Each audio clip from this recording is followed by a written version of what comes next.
दोस्तों, इस हफ्ते हम लेकर आए हैं एक special series forgotten legends and iconic matches.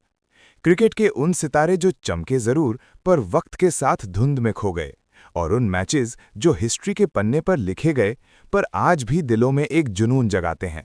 तो चैनल को सब्सक्राइब करना ना भूलें, क्योंकि ये सफर होगा नॉस्टैल्जिया, ड्रामा और क्रिकेट के असली जज्बात का।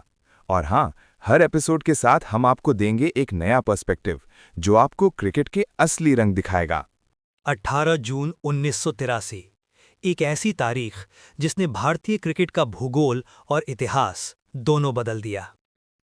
टनब्रिज वेल्स का वो मैदान जहां ना कोई कैमरा था, ना कोई ब्रॉडकास्टिंग टीम, लेकिन वहां जो हुआ वो आज भी क्रिकेट की दुनिया का सबसे बड़ा चमत्कार माना जाता है। ये कहानी है कपिल देव की उस ऐतिहासिक 175 रनों की पारी की, जिसने भारत को हार के जबड़े से निकालकर वर्ल्ड चैंपियन बनने की राह पर खड़ा कर दिया। द डू और डाई सिचुएशन। 1983 वर्ल्ड कप में भारत ने शानदार शुरुआत की थी। हमने वेस्टइंडीज को हराया था, लेकिन लगातार 2 हार वेस्टइंडीज और ऑस्ट्रेलिया के बाद भारत के लिए जिम्बाब्वे के खिलाफ ये मैच जीतना अनिवार्य हो गया था। अगर भारत हारता तो वर्ल्ड कप का सफर वहीं खत्म हो जाता। जब कपिल देव ने टॉस जीतकर पहले बल्लेबाजी का फैसला किया तो किसी ने नहीं सोचा था कि अगले 1 घंटे में क्या होने वाला है। टनब्रिज वेल्स की पिच पर घास थी और नमी भी। जिम्बाब्वे के गेंदबाज पीटर रॉसन और केविन करन, सैम करन के पिता, आग उगल रहे थे। The nightmare start. मैच शुरू हुआ और देखते ही देखते भारतीय ड्रेसिंग रूम में मातम छा गया। सुनील गावस्कर 0, क्रिश श्रीकांत 0, मोहिंदर अमरनाथ 5, संदीप पाटिल 1, यशपाल शर्मा 9। स्कोर था 17 रन पर 5 विकेट। भारत पूरी तरह से बिखर चुका था। ऐसा लग रहा था कि टीम इंडिया 50 रन भी नहीं बना पाएगी। The bathroom story. जब कप्तान को खबर मिली। एक बहुत मशहूर किस्सा है कि जब विकेट गिर रहे थे तब कपिल देव नहाने यानी वार्म शावर गए थे। उन्हें लगा था कि ओपनर्स कम से कम 10-15 ओवर तो खेलेंगे ही।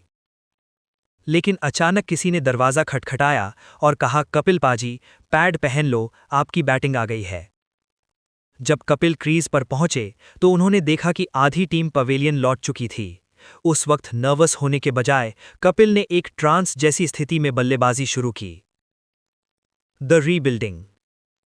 कपिल देव ने आते ही चौके छक्के नहीं मारे, उन्होंने सिचुएशन को समझा। शुरुआत में उन्होंने सिर्फ स्ट्राइक रोटेट की। उन्हें साथ मिला रॉजर बिन्नी 22 का। बिन्नी के साथ मिलकर उन्होंने स्कोर को 77 तक पहुंचाया, लेकिन फिर बिन्नी और रवि शास्त्री भी आउट हो गए। 78 पर 7 विकेट। अब क्रीज पर थे कपिल देव और Madan Lal. The gear shift. Kapil Dev की पारी को 3 हिस्सों में देखा जा सकता है। फर्स्ट 50 बेहद संभलकर, बिना किसी रिस्क के। 26 ओवर लगे थे 50 तक पहुंचने में। नेक्स्ट 50 यहां से हरियाणा हरिकेन ने अपने हाथ खोलने शुरू किए। लास्ट 75 ये हिस्सा शुद्ध तबाही, डिस्ट्रक्शन था। जिम्बाब्वे के गेंदबाजों के पास उनके गगनचुंबी छक्कों का कोई जवाब नहीं था। The legendary partnership with Syed Kirmani. Madan Lal 17 के आउट होने के बाद भारत का स्कोर 140 फॉर 8 था। तब क्रीज पर आए विकेटकीपर सैयद किरमानी। किरमानी ने अपनी बायोग्राफी और कई इंटरव्यूज में बताया है कि उन्होंने कपिल से सिर्फ एक बात कही थी, पाजी आप खेलो, मैं एक छोर संभाल कर रखूंगा। दोनों के बीच 126 रनों की नाबाद साझेदारी हुई, जो उस समय 9वें विकेट के लिए एक वर्ल्ड रिकॉर्ड था। कपिल देव ने अपनी पारी में 106 चौके और 6 छक्के लगाए। उन्होंने महज 138 गेंदों में 175 रन नाबाद बनाए। भारत का स्कोर 60 ओवरों में 266 फॉर 8 तक पहुंच गया। The mystery. आखिर बीबीसी ने इसे क्यों नहीं दिखाया?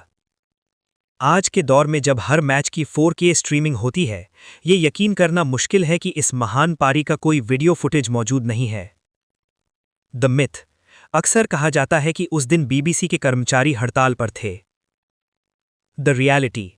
असल में हड़ताल सिर्फ एक कारण था, लेकिन मुख्य वजह ये थी कि बीबीसी को लगा था कि भारत और जिम्बाब्वे जैसी दो कमजोर टीमों का मैच दिखाना उनके संसाधनों की बर्बादी है।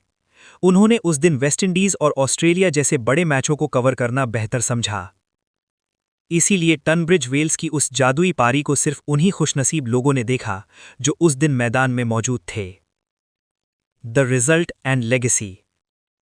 जिम्बाब्वे ने भी डटकर मुकाबला किया। केविन करन ने 73 रन बनाए, लेकिन भारतीय गेंदबाजों Madan Lal 3 wicket, Roger Binni 2 wicket ने शानदार अनुशासन दिखाया।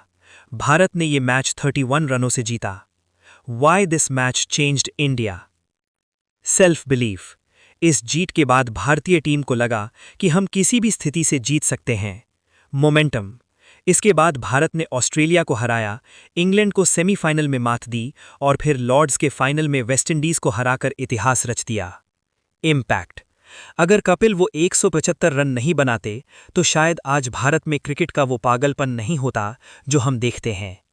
कपिल देव की ये पारी सिर्फ रनों का अंबार नहीं थी, ये एक कप्तान का अपने देश के लिए किया गया बलिदान और संकल्प था। आज भी टनब्रिज वेल्स के उस मैदान पर एक प्लेट लगी है जो आने वाली पीढ़ियों को याद